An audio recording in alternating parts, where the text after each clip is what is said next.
Le frisson de l'arbre, un podcast généalogique par Murmure d'Ancêtres.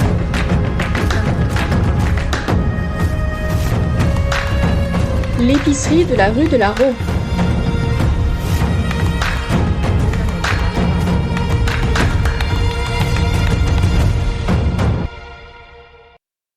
Alexandre Rolls, né en 1831 à Conques, Aveyron.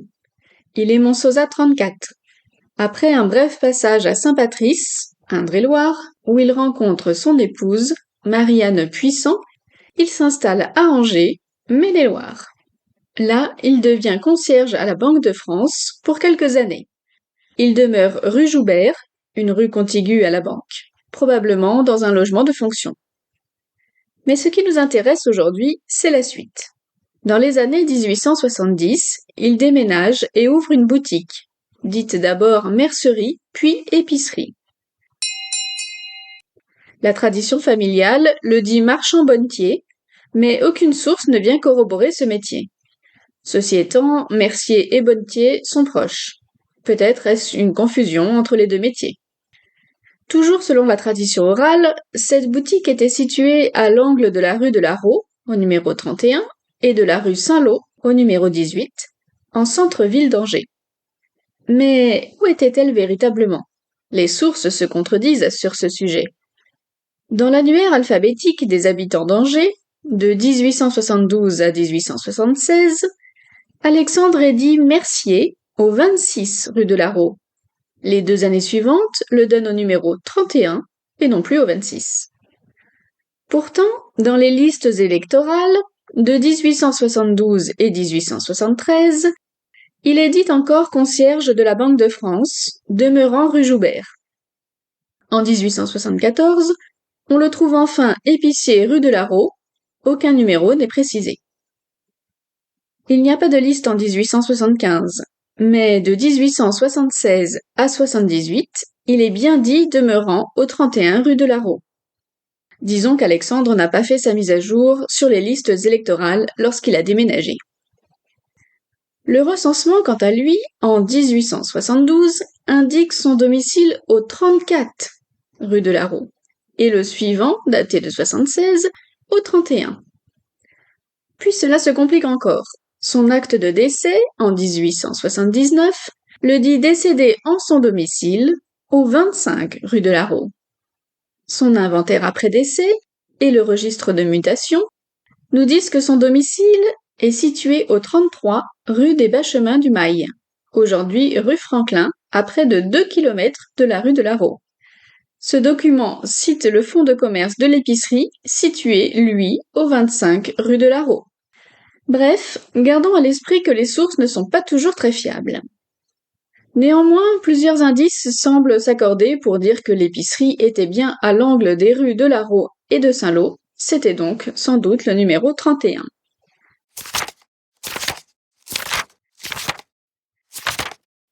Dans l'annuaire, je n'ai pas trouvé s'il y avait déjà un commerce à cette adresse avant Alexandre, mais peut-être que le téléphone n'y était simplement pas installé.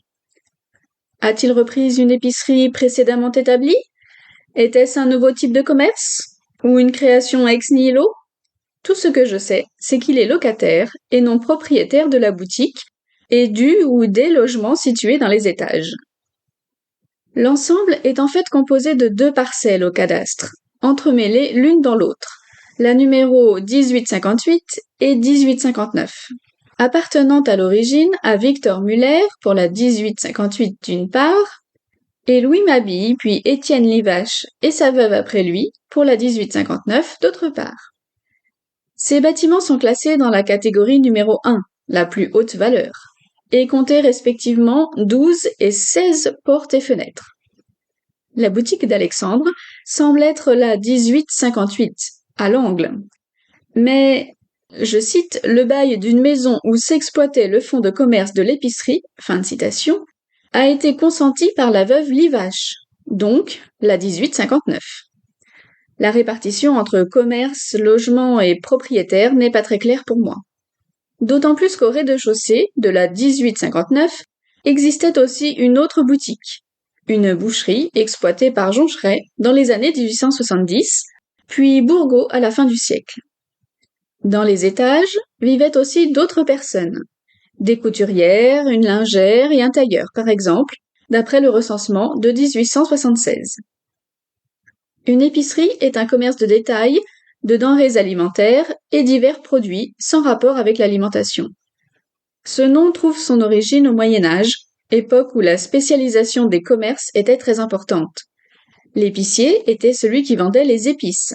Celles-ci étaient utilisées en cuisine, mais souvent considérées comme des produits de luxe, réservés à l'aristocratie. On les trouvait aussi chez les apothicaires épiciers, qui délivraient des remèdes à base d'épices, pour toutes les classes sociales cette fois, et dont les vertus thérapeutiques en faisaient autant de médicaments que des douceurs. Rappelons que le sucre est à cette époque considéré comme une épice. Peu à peu, l'épicier se diversifie et inclut divers produits alimentaires dans sa boutique, jusqu'à ce que ceux-ci deviennent majoritaires. Les produits étaient vendus en vrac, emballés sur place par l'épicier.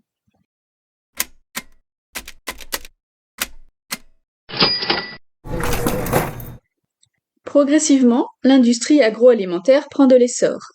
Les produits préemballés font leur apparition. Des firmes comme Félix Potin développent des paquets d'un poids type, le client n'a plus le choix dans ce domaine, et siglés de sa marque. La généralisation de la pratique de l'apertisation, méthode de stérilisation inventée par Nicolas Appert, à la toute fin du XVIIIe siècle, où l'aliment est placé dans un récipient étanche et soumis à une température égale ou supérieure à 100 degrés, qui détruit les germes qui altèrent la nourriture et la rendent impropre à la consommation. La généralisation de l'apertisation, donc, permet le développement de la boîte de conserve et sa vente dans les épiceries. Dans ce type de magasin, on peut aussi trouver des produits de droguerie liés aux soins corporels et à l'entretien domestique. Comme on le voit dans une série de savoureuses publicités passées entre décembre 1875 et décembre 1877, 63 annonces tout de même, dans L'Ami du peuple, journal du dimanche, édité à Angers entre 1849 et 1950, l'épicerie Rolls Puissant est un des revendeurs officiels de la véritable et délicieuse farine de santé revalaissière du Barry, qui combat une liste de symptômes longs comme le bras, plus de 40, de la dysenterie à la mélancolie. Elle faisait partie des élixirs aujourd'hui disparus, mais qui soignèrent l'Europe entière. Faisant son entrée en fanfare en 1865, dans la Gazette de Lausanne, elle a connu un pic faramineux en 1899-1900, pour s'estomper ensuite, cassée peut-être par les pastilles Valda, vers 1910.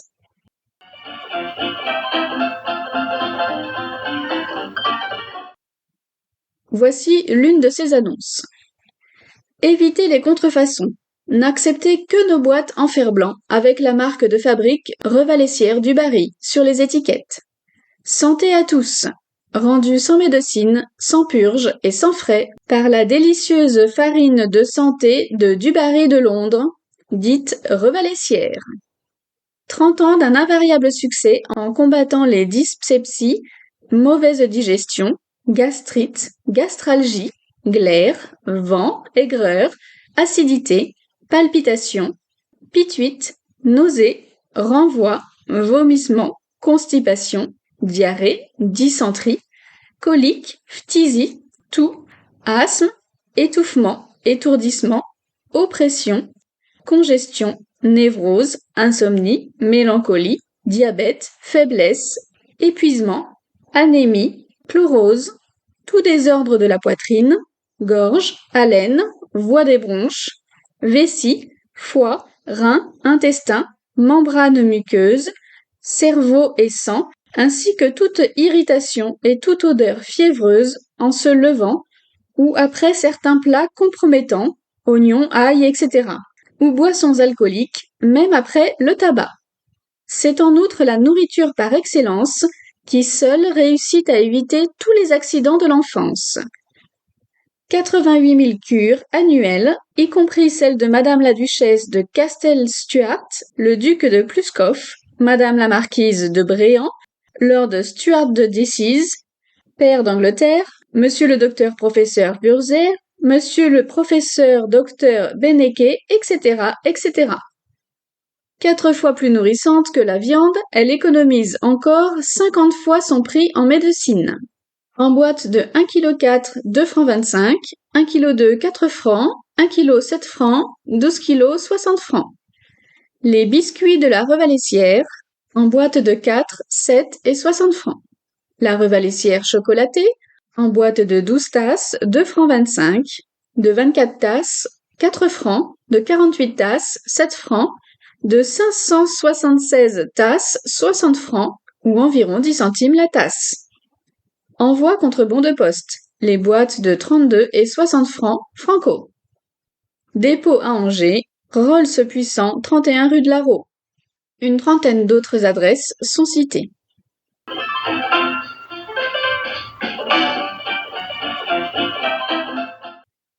Ce produit existe aussi en version enfantine. Voici l'article paru dans l'Ami du Peuple en 1876. Sauver les enfants par la douce Revalaissière du Barry de Londres. Partout on déplore que l'enfant, la joie de la famille et l'espoir de la nation, est fort maltraité.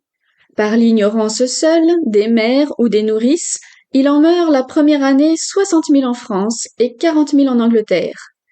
Cette misère est due à un allaitement trop fréquent, ou bien à l'usage du lait de vache ou de chèvre, ou à la panade.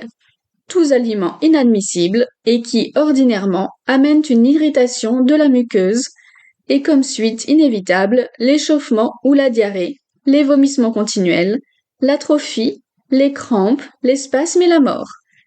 On a reconnu que la digestion d'un jeune enfant, une fois compromise, les drogues les mieux choisies sont impuissantes à réparer le mal. C'est un fléau pour la famille et pour le pays que cette destruction cruelle. Il y a pourtant un moyen simple et peu coûteux d'y parer, et qui a fait ses preuves depuis 28 ans. C'est de nourrir le bébé et les enfants maladifs, faibles ou de tout âge avec la Revalaissière du Barry. Toutes les 3 heures de la journée simplement bouillie à l'eau et au sel. 4 fois plus nourrissante que la viande, elle économise encore 50 fois son prix en médecine. En boîte de 1,4 kg, 2 francs 25, 1,2 kg 4 francs, 1,7 kg 7 francs, 12 kg 60 francs. Je ne sais pas bien quand l'épicerie d'Alexandre a été ouverte, mais elle est attestée de façon certaine en 1872. Quoi qu'il en soit, l'aventure n'aura pas duré très longtemps. Elle s'interrompt brutalement avec la mort d'Alexandre en juillet 1879, alors qu'il n'a que 47 ans. Sa veuve n'a pas repris le commerce de feu son époux, ce qui se faisait pourtant couramment, ses magasins prenant alors le nom de Veuve de. Ce devait être malgré tout une bonne affaire. Le couple était assez aisé, comme l'indique son inventaire après décès. À la mort d'Alexandre, ses possessions s'élèvent à 20 990 francs, ce qui correspondrait à un peu moins de 94 000 € d'aujourd'hui, si l'on se base sur les estimations de l'INSEE. Cette succession comprend les meubles 1029 francs, le fonds de commerce de l'épicerie 4 696 francs et les immeubles 14 200 francs. Alexandre laisse l'usufruit de ses biens à sa veuve. Par ailleurs, les recensements montrent qu'ils avaient plusieurs employés. Ainsi, dans celui de 1872, on voit notamment apparaître Jean Guibert, employé de commerce de 26 ans. Il s'agit en fait du neveu d'Alexandre, Jean-Pierre, fils de sa sœur Marie-Jeanne et de son époux François Guibert, né à Conques en 1851. En 1876, il est toujours là, bien qu'il soit maintenant prénommé Germain. C'était sans doute un prénom d'usage. La même année, le domicile compte aussi Augustin Astier, employé depuis 2 ou 3 ans dans la boutique, et qui a rapidement épousé la fille aînée de la maison, Cécile Rolls. Ce sont mes Sosa 16 et 17. Mais le couple vivait sans ostentation, dans un logement qu'il louait, raisonnablement meublé. La valeur des meubles, meublants et objets mobiliers n'est pas très élevée, seulement 1 millier de francs. La garde-robe de monsieur, qui contient notamment 5 costumes, une jaquette, une redingote et une canne, est évaluée à 80 francs. Celle de madame, dont 4 robes, leurs jupons, un châle de mérinos, 6 bonnets de nuit et quelques bijoux, le double. mais ce n'est pas ahurissant, surtout quand on compte dans son arbre généalogique nombre d'ancêtres qui ne possédaient qu'une chèvre, voire rien du tout. Les immeubles qu'il possédait, 2 maisons donnant sur une cour rue de Bouillon, sont loués. Le montant total des loyers s'élève à 710 francs.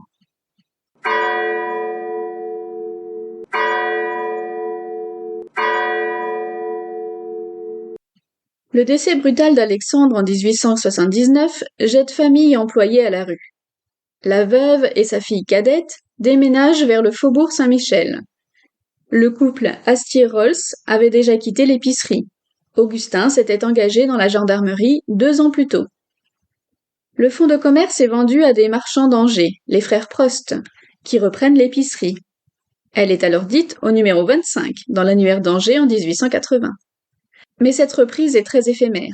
L'année suivante, il ne figure déjà plus dans l'annuaire. L'épicerie est reprise par un certain Germain Guibert. L'adresse exacte de l'épicerie de Germain est toujours floue. Numéro 25 dans le recensement de 1881, numéro 31 dans le suivant et dans l'annuaire à partir de 1883. Les recensements suivants alternent les prénoms Germain et Pierre, mais toujours au 31. L'annuaire de l'épicerie française et de l'alimentation, trouvé sur Gallica, la replace au numéro 25, dans ses éditions de 1891 et 92. Tandis que l'annuaire général de l'épicerie française et des industries annexes la renvoie au 31, en 1896. Comme Alexandre, Germain n'est pas propriétaire, mais locataire de la boutique et du logement qu'il occupe au-dessus avec sa famille. Les cartes postales de l'époque nous donnent une idée de l'allure de cette boutique, nommée Épicerie populaire. Cette dénomination se retrouve dans l'annuaire à partir de 1904. Sur les cartes postales, on remarque sur la devanture le nom G. Guibert. Le prénom d'usage Germain est donc très officiel.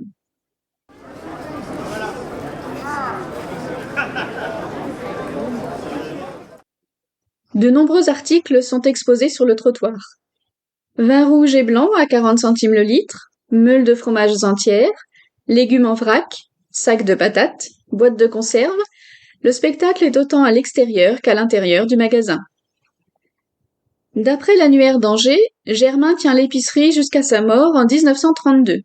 À partir de 1927, il est secondé par son gendre, Henri Quelin.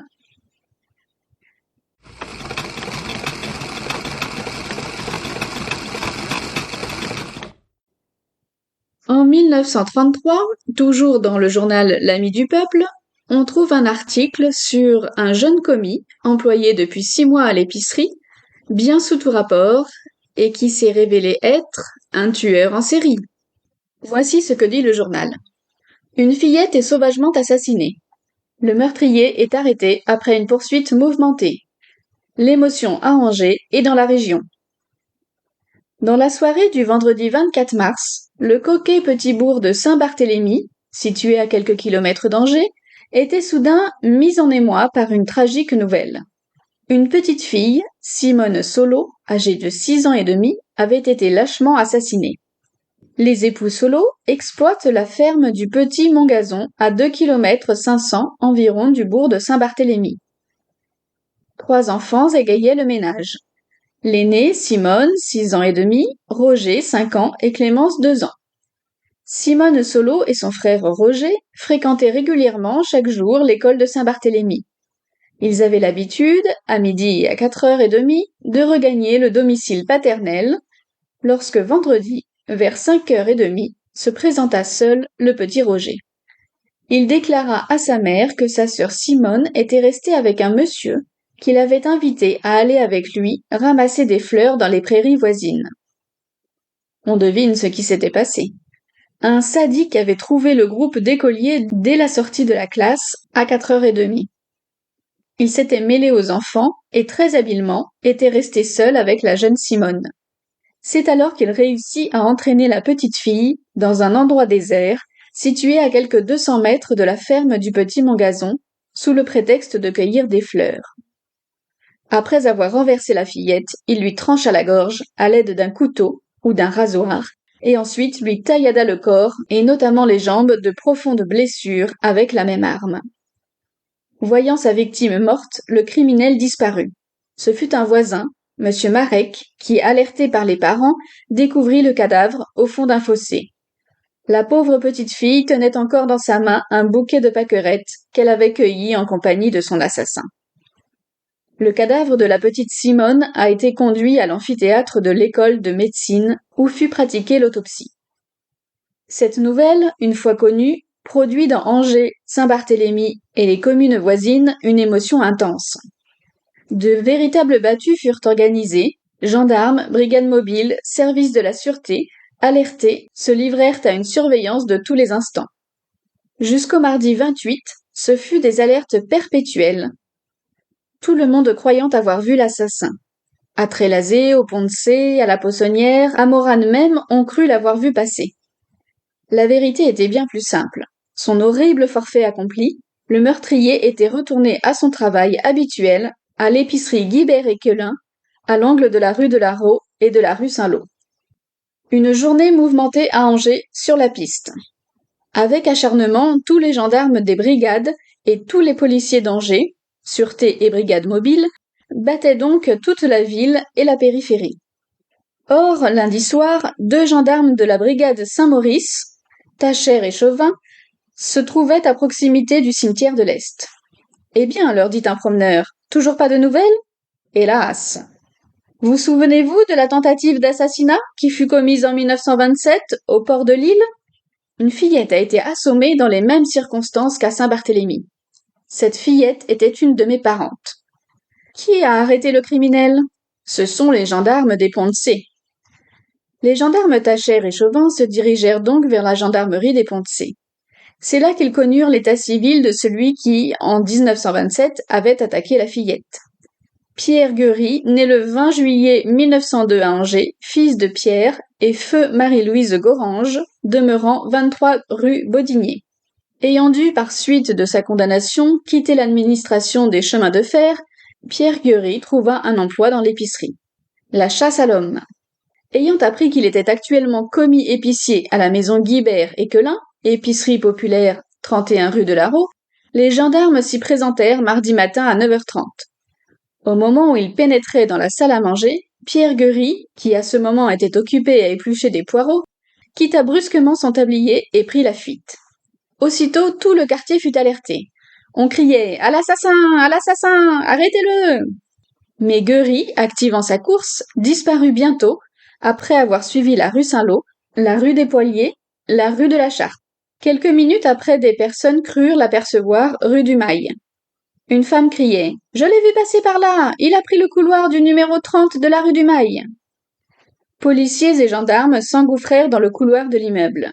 Tout fut fouillé, de la cave au grenier. On monta sur les toits, mais toutes les recherches furent vaines. De minutes en minutes, la foule grossissait. À l'angle de la rue du Mail et de la rue Boinet, près de 1000 personnes étaient assemblées.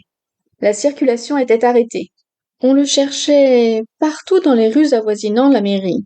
Il était exactement du côté opposé. Voici d'ailleurs ce qu'il raconta lui-même. Lorsque je me suis enfui de la maison Guibert, je suis monté en toute hâte dans ma chambre, rue Bodinier, où j'ai pris mon revolver. Ceci est absolument faux. Puis je suis passé par le ralliement et je me suis rendu boulevard du Maréchal Foch, où travaille ma femme. Je lui ai demandé de l'argent, elle m'a donné 150 francs. De là, j'ai continué par le Mail, la rue Franklin, et je suis arrivé vers 13h, près de la caserne du 6e génie. L'arrestation. Or, à 13h15, mademoiselle Chantreau, demeurant 137 rue Éblé, et qui travaille à l'Iris de Florence, magasin de la rue de la Raux, retournant à son domicile pour le repas, reconnut Guery au moment où il passait rue Éblé. C'est elle qui donna l'alarme. Laissons la parole à celui qui le premier mit la main au collet du misérable. Monsieur Henri Tabary, débitant 137 rue Éblé. Vers 12h35, j'étais en train de déjeuner avec ma femme, lorsque soudain, mademoiselle Denise Chantreau, employée rue de la Raux, et habitant avec ses parents au-dessus de notre appartement, descendit en hâte, en criant « Monsieur Tabary, voici l'assassin! Il passe dans la rue Éblé, faites vite !» L'individu s'était engagé dans la rue de Châtelus, tout près de ma maison. Soudain, je le vis faire demi-tour, et c'est à ce moment que mon attention fut attirée de façon plus précise. Je quittai ma salle à manger pour suivre l'individu. Il paraissait inquiet et complètement décontenancé. Au moment où l'assassin allait, non loin de là, prendre le chemin des Muses, je me précipitai sur lui et lui mettais la main au collet. « Qu'est-ce que tu viens faire par chez nous? On ne te connaît pas. » « Rien, je ne sais pas, répondit-il. Je suis innocent. On me recherche, je le sais, mais ce n'est pas moi. Au même moment, il me donna un violent coup d'épaule et réussit à se dégager. Puis il sortit de sa poche un revolver. Perdu pour perdu, j'ai suivi à quelques 20 mètres de distance l'individu. Lorsqu'il s'est engagé rue de la Janderie, je me suis mise à crier « À l'assassin! Arrêtez-le! Arrêtez-le » L'alerte était donnée. Et quelques secondes après, venait à son aide Monsieur Richard, plâtrier, rue Éblé, l'adjudant-chef Roland du 6e génie et Monsieur Rousset, demeurant rue de la Janderie. Les genoux à terre, l'individu commençait à crier grâce, mais il avait toujours dans la main son revolver. Nous avons réussi à lui saisir le poignet. Le coup est parti perpendiculairement au sol. Aussitôt, un jeune homme d'Érigné, Monsieur Fouquier Louis, 27 ans, charpentier chez Monsieur Couette et pensionnaire chez moi, se précipita dans le groupe et réussit à désarmer le triste sire. Pendant ce temps, un employé des postes, Monsieur Raymond, se rendait à l'épicerie voisine, chez Madame Planchenot, et téléphonait à la police, qui ne tardait pas à arriver, avec un taxi. C'est à ce moment-là que l'assassin se mit à hurler « Ne me tuez pas! Pitié, je suis perdu !» Hissé dans le taxi avec toutes les précautions d'usage, Guéry fut amené au commissariat central. Les aveux. Là, Guéry, après avoir nié, finit par avouer. « C'est bien moi, dit-il, qui ai fait le coup de Saint-Barthélemy. Et c'est bien moi qui, le 19 novembre, ai frappé d'un coup de couteau la jeune Jaurès, impasse des Poiliers, dans le couloir de l'immeuble occupé par ses parents. C'est fini, laissez-moi respirer un peu, car depuis ce matin 9h30 que j'erre à travers la ville, je suis comme un fou. » Il raconta ensuite dans quelles circonstances il avait commis, vendredi dernier, son horrible crime. Il affirma cependant ne l'avoir pas prémédité. La petite s'étant mise à crier « J'ai vu rouge !» C'est alors que j'ai frappé avec la lame de mon couteau. D'autre part, le capitaine de gendarmerie Pougnan, s'étant rendu chez Guéry, s'empressa de fouiller les meubles et trouva dans l'un d'eux le fameux costume gris clair que portait l'assassin vendredi dernier. Sur le veston et le pantalon, des traces de sang étaient nettement apparentes. « À mort! À mort !» Pendant qu'au commissariat central s'effectuaient les formalités officielles, la foule se massait dans la cour de la mairie et devant les locaux du commissariat. Des cris s'élevaient menaçants. « À mort! À mort !» Et il est vraisemblable que si on avait livré le triste sire à la foule, son compte eût été bon. Aussi, pour conduire Guéry de la police au parquet et à la prison, il fallut user de stratagèmes et le faire acheminer par des voies détournées. Le passé de l'assassin. Il y a exactement 9 mois que Guéry était employé comme commis d'épicerie à la maison Guibert. Le vendredi 24 mars, il demandait une permission à son patron pour sortir l'après-midi. On sait comment il devait employer cette demi-journée. Les allures de Guéry ne donnaient lieu à aucune suspicion. Il était travailleur et correct, ses logeurs le regardaient comme un homme bien élevé et serviable. Samedi matin, il a repris son travail sans se départir de son sang-froid, et au restaurant du Petit Courrier, où il prenait ses repas, rien dans ses allures ne pouvait faire croire à sa culpabilité. Voici des renseignements précis sur ses antécédents. Il est marié depuis le 14 avril 1932 avec Marie Juvigny. Guéry est un fils naturel, né de Pierre Garanger, légitimé le 24 novembre 1903, divorcé de Madeleine Bouillet. C'est un repris de justice. Le 18 juin 1927, en effet, il a été condamné par la cour d'assises de Maine-et-Loire à 5 ans de prison pour coups et vol qualifiés.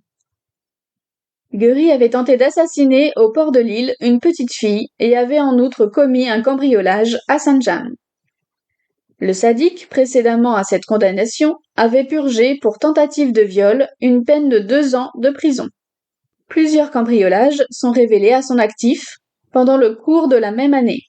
C'est d'abord celui de Château de la Boule, commune de Saint-James, où il vécut 5 ou 6 jours, pendant l'absence des propriétaires, puis celui du château de Clos-l'Oreille et celui de la ferme du même nom à quelques jours d'intervalle. Les aveux. Interrogé aussitôt après son arrestation, voici la version du crime qu'il a présentée, répétant à chaque instant une phrase toute faite: « J'ai obéi à l'instinct ». Je ne m'explique pas, a-t-il dit en substance, mon acte de Saint-Barthélemy. Je me suis promené par là sans savoir pourquoi. J'aurais pu diriger mes pas ailleurs. Quand j'ai rencontré la fillette, je n'avais pas l'intention de la tuer. Ensemble, nous avons cueilli des fleurs. Je coupais des fleurs avec le couteau, qui devait me servir plus tard. Sur le parcours que nous avons suivi, la fillette était à mes côtés. Ce n'est pas moi qui ai fait glisser son vêtement, c'est elle-même qui a fait ce geste, devant satisfaire un besoin naturel. C'est à ce moment que je me suis jeté sur elle, et sans savoir pourquoi, je l'ai frappée à la tête avec mon couteau, et je lui ai tailladé la gorge. J'ai eu un geste instinctif, mais je n'avais pas l'intention de la tuer. Il reste plusieurs points à élucider. On n'a pas encore trouvé le béret de laine de l'enfant. De plus, à l'autopsie, le médecin légiste remarqua qu'un lambeau de chair manquait. 2 questions ont été posées au criminel à ce sujet. Guery a répondu: « Je n'ai pas emporté le bonnet de laine et je n'ai procédé à aucun dépeçage sur le cadavre. » Ajoutons que les souliers de Guery ont été placés sur les empreintes laissées par lui. Il s'y appliquait parfaitement. Le sang-froid dont il a fait preuve après son crime, le cynisme dont il ne s'est jamais départi, le rendent encore, si cela est possible, plus odieux. En conséquence, le juge d'instruction a inculpé Guery de meurtre volontaire avec préméditation sur la personne de la petite Solo et de tentative de meurtre sur celui de l'enfant Joret. Est-il le coupable de Sarigné? C'est le 4 avril 1932 que Guery sortit de la prison de Fontevraud, où il purgeait une peine de 5 ans. Or, le 28 avril, à 4 kilomètres du domicile de Guery, qui habitait à ce moment Cornet, des violences graves furent commises sur une fillette de 10 ans, Simone Fouillard, dont les parents habitent la ferme de Montpentière. La fillette y avait été entraînée dans un bois pour y cueillir des fleurs. À cette époque, la gendarmerie ne put découvrir l'auteur de cet acte inqualifiable. Mais un fait demeure, c'est que le signalement donné aux enquêteurs correspond en tout point au signalement que tout le monde connaissait de Guery. Est-ce encore lui qui doit être inculpé dans l'affaire de Sarigné? Nous le saurons bientôt. Des vérifications vont être effectuées en vue de tirer au clair l'affaire de mœurs de Sarigné. S'il est prouvé que Guery soit le coupable, ce serait donc une 3e inculpation à son actif. À Montrevraud. Guery n'est pas un inconnu dans la région de Montrevraud, puisqu'il habita à Saint-Pierre-Mont-Limard un bon moment. Il y a environ 8 ans et demi qu'il vint en qualité d'employé de chemin de fer à la gare de Montrevaux-Saint-Pierre. Il épousa une jeune fille, mademoiselle B, dont il eut une petite fille et qui obtint le divorce, car c'est peu après que ce triste individu accomplit sa tentative de viol qui le conduisit la première fois à la cour d'assises, où il fut condamné à 2 ans de prison. C'était le 28 février 1925, dans l'après-midi. Guery, qui travaillait dans une savaterie, avait demandé une permission à son patron, toujours les mêmes procédés, et il était parti vers les coteaux de Raguet. Une petite fille, mademoiselle G, qui était âgée de 11 ans, en fut alors la victime. L'enfant s'étant défendu, il la frappa à coups de talon et lui brisa plusieurs dents. On ne sait ce qui serait arrivé si des cultivateurs qui labouraient dans les champs voisins n'étaient intervenus et avaient mis le lâche agresseur en fuite. La femme de l'assassin a été entendue. Madame Guery a été entendue au cours de la journée de jeudi par monsieur Pichot de Champfleury, juge d'instruction. La malheureuse femme a dit tout ignorer du crime de Saint-Barthélemy. Cette ignorance des faits du jour s'explique aisément. Madame Guery, employée comme bonne, partait de bonne heure à son travail et le quittait tard le soir. Peu curieuse et aussi par esprit d'économie, elle n'achetait aucun journal. Questionnée au sujet de la visite que lui fit son mari, mardi matin, Madame Guery répond: « Mon mari est arrivé comme une furie, me disant « Ce qui m'arrive est terrible, je suis soupçonnée d'être l'auteur du crime. » Quel crime, lui répliquai-je. Je suis innocent, fuyons ensemble, donne-moi 150 francs et viens me retrouver au mail où nous fuirons tous les deux. J'essayai de le calmer. Mais pourquoi fuir puisque ce n'est pas toi? Tu sais que je ne peux te suivre étant dans une situation intéressante. Je lui ai remis son revolver avenue Jeanne d'Arc et ai supplié de rester, mais en vain. Il m'embrassa et disparut. Le défenseur de Guery. Le bâtonnier Chesneau a désigné Monsieur Péquereau, avocat stagiaire, comme défenseur de Guery. Maître Péquereau a déjà eu, à la prison, une entrevue d'une demi-heure avec son client. Guery ne sera jugé qu'aux assises de juillet. Nous pouvons d'ores et déjà affirmer de source sûre qu'étant donné la marche que va suivre l'instruction, le sadique de Saint-Barthélemy ne comparaîtra aux assises qu'au mois de juillet prochain et non pas à la session d'avril comme le bruit s'en était déjà répandu en ville.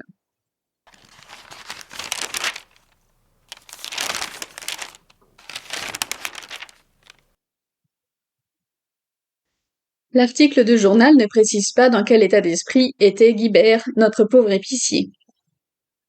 En 1952, l'épicerie populaire compte un nouveau patron, Monsieur Guilleux. Mais il ne restera pas très longtemps, puisqu'en 1956, c'est Julien Lemaître qui lui a succédé. La boutique est identifiée par le terme alimentation, perdant l'antique dénomination épicerie populaire. Elle figure ainsi dans l'annuaire jusqu'en 1970, dernière année disponible en ligne.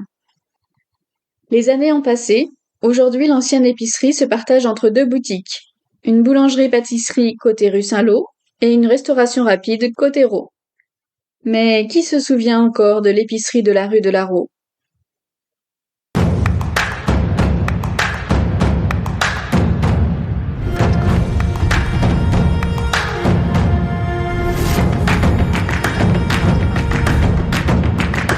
Retrouvez tous les podcasts et les articles sur le blog Murmure d'Ancêtre.